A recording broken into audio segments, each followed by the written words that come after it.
Agora, também muitos têm a sensação de que a população brasileira está à parte disso. Me lembro que certa vez alguém chegou a levantar a possibilidade, acho que até um parlamentar, né, de instituir um plebiscito para tratar das questões que envolviam a anistia, enfim. Mas, curiosamente, foi feita uma pesquisa, salvo engano, pelo Instituto Paraná, indicando que 70% dos brasileiros não concordam com a pena imposta à cabeleireira que você, inclusive, destacou há pouco, viu, Cristiano Beraldo? Ela foi condenada a 14 anos de prisão justamente por pichar, né, por escrever na estátua a justiça, em frente ao prédio do Supremo, aquela frase "perdeu Mané". 70% dos brasileiros não concordam com a pena. E é interessante quando a gente observa o avanço das tratativas e das negociações, né? Ah, não, o texto precisa ser assim, precisa ser assado, não, vamos fazer um ajuste. Tem que aumentar a pena para líderes que tentarem dar um golpe de Estado no Brasil, mas vamos atenuar as penas, enfim. Em momento algum, parece que a população brasileira participou disso. Agora, essa pesquisa traz um indicativo importante, né, Beraldo? É a percepção da população sobre um debate que acontece essencialmente naquele ambiente político, né, nos corredores de Brasília, né, Beraldo? Pois é, Caniato. Veja, são alguns aspectos que precisam ser considerados, né? Quando você coloca qualquer pessoa no Brasil que convive com esse noticiário diário de crimes violentos, pessoa que vive esses transtornos de um crime organizado que domina diversas partes do Brasil e coloca o terror nas ruas de praticamente todas as cidades do país. Se você coloca para essa pessoa, olha, o que você acha de uma pessoa que escreveu numa estátua com batom levar 14 anos de prisão? Não parece uma coisa razoável. Nenhuma pessoa... Isso a gente não está nem entrando na questão política.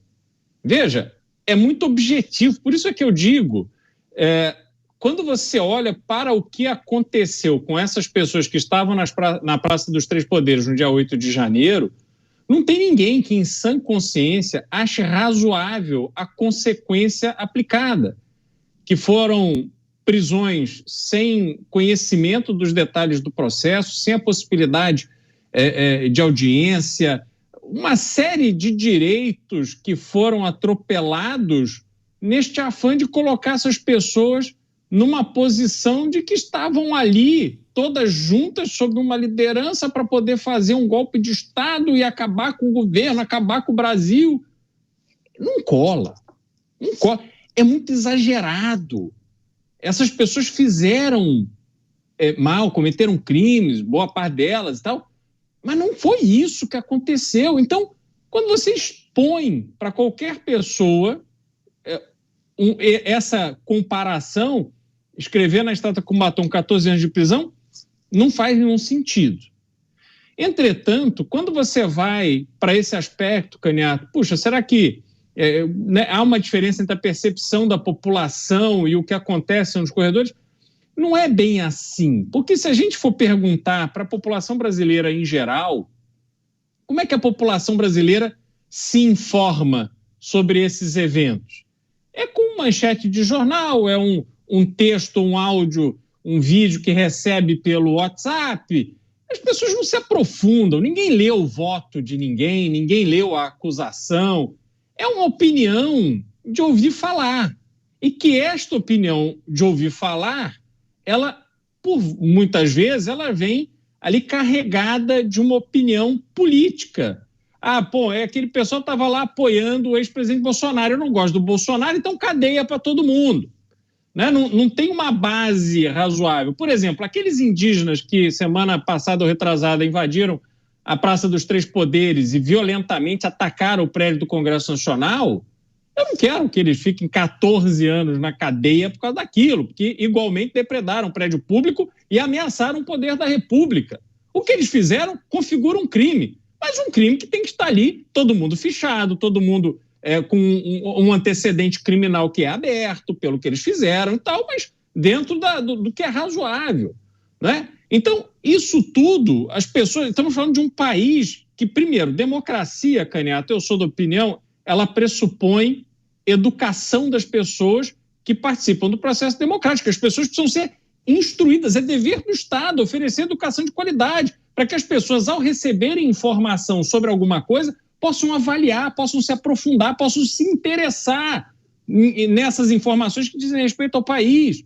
Pressupõe que as pessoas, por exemplo, não vendam votos. Isso acontece. Como é que alguém que vende o voto por causa de um saco de cimento, R$50, pode dar opinião sobre alguma coisa? Não pode, porque ela joga no lixo a sua oportunidade de participar do processo democrático. Então esse é o Brasil de verdade. E nesse Brasil de verdade, que é um Brasil de cegos, aí você vê os poderosos se aproveitando. É disso que se trata essa discussão. Não, mas é bem interessante a sua análise, só que mesmo com a dificuldade que muitos têm, porque não são jornalistas, têm outras atividades, não estão ali o tempo todo monitorando, por exemplo, os despachos da justiça, então não acompanham as manifestações, mas pelo menos nessa amostragem que o Instituto apurou, 70% dos brasileiros, ainda que naquela análise mais rasa, 70% disseram, não concordo, eu acho um exagero a pena imposta a essa cabeleireira. E aí, Dávila, voltando àquela sua análise sobre a saída possível, talvez muito distante da ideal, você não acha que em certa medida esse novo acordo ou o possível novo acordo não acabaria sendo a comprovação dos erros e dos exageros cometidos pela justiça brasileira? Não seria quase um atestado de culpa?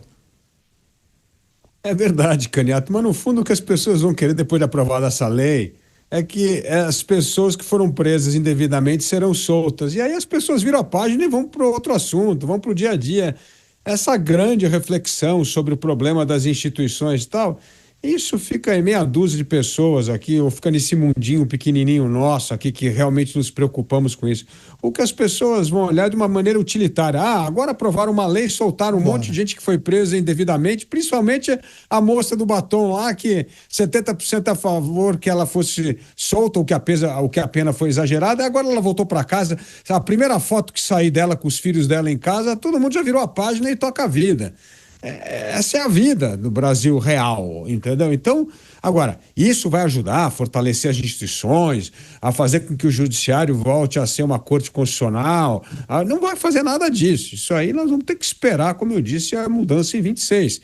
Porque não vejo que essas medidas, hoje, elas vislumbram o fortalecimento das instituições, o reequilíbrio dos poderes e a volta daquilo que está na Constituição, que é a independência e a harmonia dos poderes. Isso não acontece. Então, as pessoas vão virar a página e vão para o próximo assunto.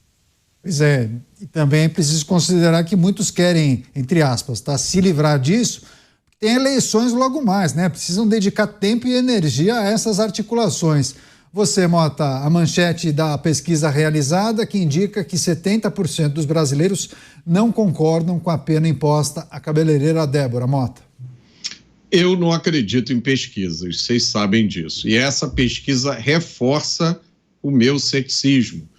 Eu não acredito que 30% das pessoas do Brasil achem justa uma pena de 14 anos de prisão para uma mulher, mãe de 2 filhos, que escreveu com batom em uma estátua. Eu realmente não acredito. A não ser que essas pessoas, por exemplo, não saibam que os assassinos de Tim Lopes, que torturaram e mataram Tim Lopes, ganharam progressão para o regime semiaberto depois de cumprir 5 anos, o outro 7 anos, e os 2 fugiram. A não ser que esses 30% de pessoas não saibam que aquela menina que mandou matar os pais à paulada e aquele pai que jogou a própria filha da janela, não faz muito tempo, já estão os 2 em liberdade, andando por aí, igual a nós. Talvez esse 30% de pessoas, não tenham ouvido o caso que eu contei aqui, dos 3 sequestradores que foram presos em São Paulo em flagrante, mantendo uma jovem em cativeiro. Pensem nisso, uma jovem sequestrada, mantida em cativeiro, a polícia prende em flagrante os bandidos, liberta a jovem, 3 criminosos soltos na audiência de custódia, porque um deles alegou que tinha apanhado da polícia. Então, eu não sei, Caniato, eu tenho dúvidas sobre esse resultado, porque eu aposto que a maioria desses 30% de pessoas pesquisadas já foi assaltado, ou já teve um familiar assaltado. Será que eles não sabem que o sujeito que apontou uma arma para eles podia ter tirado a vida deles no assalto, volta para as ruas em menos de 2 anos? E ainda assim, eles acham a pena de Débora justa? Agora, Beraldo, uma outra leitura que se faz em cima desse novo projeto, essa alternativa ao PL da anistia, é que essa costura teria o objetivo de alterar o conteúdo do texto para que ele não pudesse abarcar outras figuras além daquelas que participaram dos atos do dia 8 de janeiro.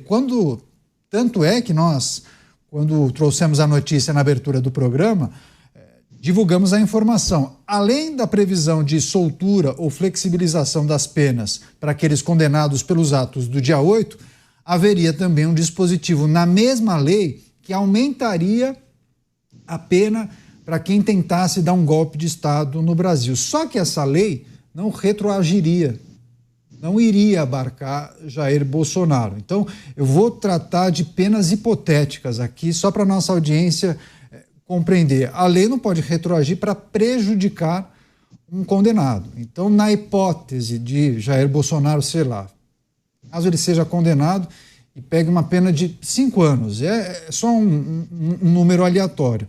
Imaginemos que com a aprovação da lei, esse mesmo possível crime, ele pegaria uma pena maior, 10 anos. Logo, isso não retroagiria, porque iria prejudicá-lo. Inicialmente, ele teria sido condenado a uma quantia inferior e aí isso não poderia prejudicá-lo. E no caso contrário, também a gente não pode acreditar nessa possibilidade, porque estão falando em endurecimento de penas. Logo, a gente precisa entender que possivelmente as penas ficariam mais duras, mais rígidas. Mas qual é a reflexão que a gente precisa trazer quando a gente olha para a figura de Jair Bolsonaro e aquelas muitas análises feitas por você, inclusive, Beraldo, aquela história do jabuti, né? É preciso um texto mais objetivo, porque se ele for muito abrangente e dê margem para você incluir outras pessoas, a chance de aprovação diminui muito. E talvez tenha sido esse, talvez, o problema, né? Aí, obviamente, que a base governista cresceu os olhos e aí tentou fechar esse acordo ou ampliar o acordo com outros poderes, né?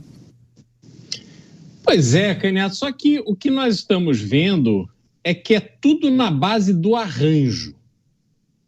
O Supremo Tribunal Federal não cumpre um rito que está previsto na lei, e aí houve uma proposta que veio do partido do ex-presidente Jair Bolsonaro para anistiar aquelas pessoas que foram presas em razão do 8 de janeiro.